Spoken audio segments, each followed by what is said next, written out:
Assalamualaikum warahmatullahi wabarakatuh.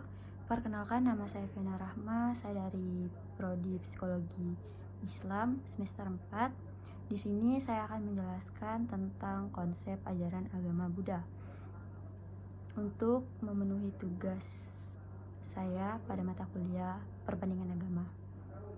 Pertama-tama, saya ingin meminta maaf apabila kurang jelas atau ada kesalahan dalam saya menjelaskan tentang konsep ajaran agama Buddha ini tersebut.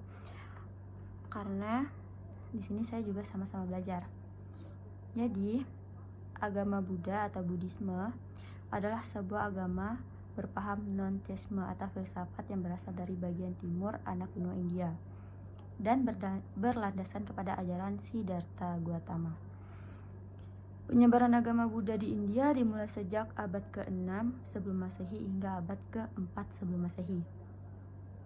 Agama Buddha adalah agama terbesar keempat di dunia, dengan lebih dari 520 juta pengikut atau lebih 7% populasi dunia, yang dikenal sebagai Buddhis. Agama Buddha juga meliputi beragam ilmu, nilai tradisi, filosofi, keyakinan dan kepercayaan, meditasi, dan praktik spiritual yang sebagian besar berdasarkan pada ajaran-ajaran awal yang dikaitkan dengan Buddha dan menghasilkan filsafat yang ditafsirkan.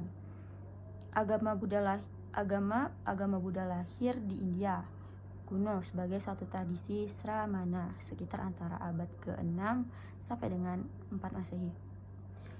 Menyebar sebagian besar Asia, Buddha dikenal oleh para umat Buddha sebagai seorang maha guru agung yang telah sadar atau tercerahkan, yang membagikan wawasannya untuk membantu makhluk hidup mengakhiri penderitaan mereka dengan melenyapkan ketidaktahuan, kebodohan, kegelapan batin atau disebut moha, keserakahan atau disebut loba, dan kebencian atau kemarahan yang disebut dosa. Berakhirnya atau padamnya moha, loba, dan dosa disebut sebagai nibbana. Untuk mencapai nibbana, seseorang melakukan perbuatan benar, tidak melakukan perbuatan salah, mempraktikkan meditasi untuk menjaga pikiran agar selalu pada kondisi yang baik atau murni dan mampu memahami fenomena batin dan jasmani. Dua aliran utama Buddhisme yang masih ada dan diakui secara umum oleh para ahli, yaitu Theravada atau aliran para sesepuh dan Mahayana atau kendaraan agung.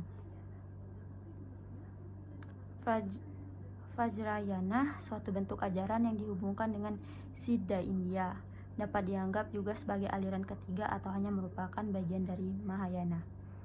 Dalam Buddhis Theravada, tujuan utamanya adalah pencapaian kebahagiaan tertinggi nibbana, yang dicapai dengan mempraktikkan jalan mulia berunsur 8 atau juga dikenal sebagai jalan tengah, sehingga melepaskan diri dari apa yang dinamakan siklus penderitaan dan kelahiran kembali.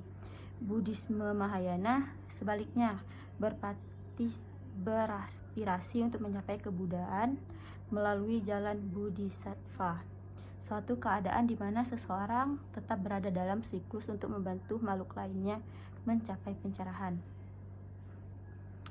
Setiap aliran Buddha berpegang pada Tipitaka sebagai referensi utama karena dalamnya tercatat sabda dan ajaran Buddha Gautama.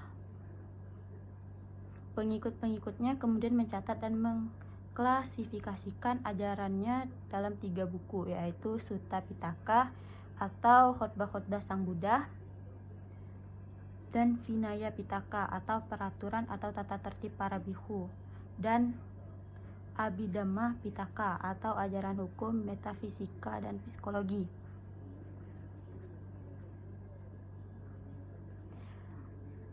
Sedangkan perlu ditekankan bahwa Buddha bukan Tuhan. Konsep ketuhanan pada agama Buddha berbeda dengan konsep agama Abrahamik, di mana alam semesta diciptakan oleh Tuhan dan tujuan akhir dari hidup manusia adalah kembali ke nibbana, surga, ciptaan Tuhan yang kekal.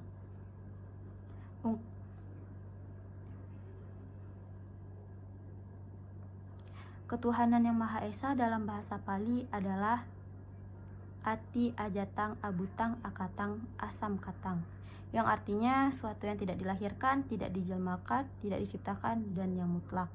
Dalam hal ini, ketuhanan yang Maha Esa adalah suatu yang tanpa aku atau anatta, yang tidak dapat dipersonifikasikan dan tidak dapat digambarkan dalam bentuk apapun, tetapi dengan adanya yang mutlak, yang tidak berkondisi atau asam kata, maka manusia akan berkondisi jadi sam kata, dapat mencapai kebebasan dari lingkaran kehidupan atau samsara dengan cara bermeditasi.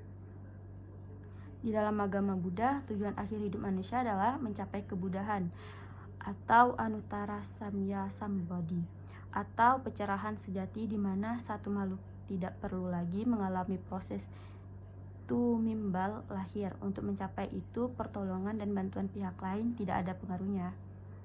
Tidak ada dewa-dewi yang dapat membantu, hanya dengan usaha sendirilah kebudahan dapat dicapai. Buddha hanya merupakan contoh, juru pandu dan guru bagi makhluk yang perlu menjalani jalan mereka sendiri, mencapai pencerahan rohani dan melihat kebenaran dan realitas sebenar-benarnya. Sekian dari yang saya sampaikan. Mohon maaf kalau banyak salah.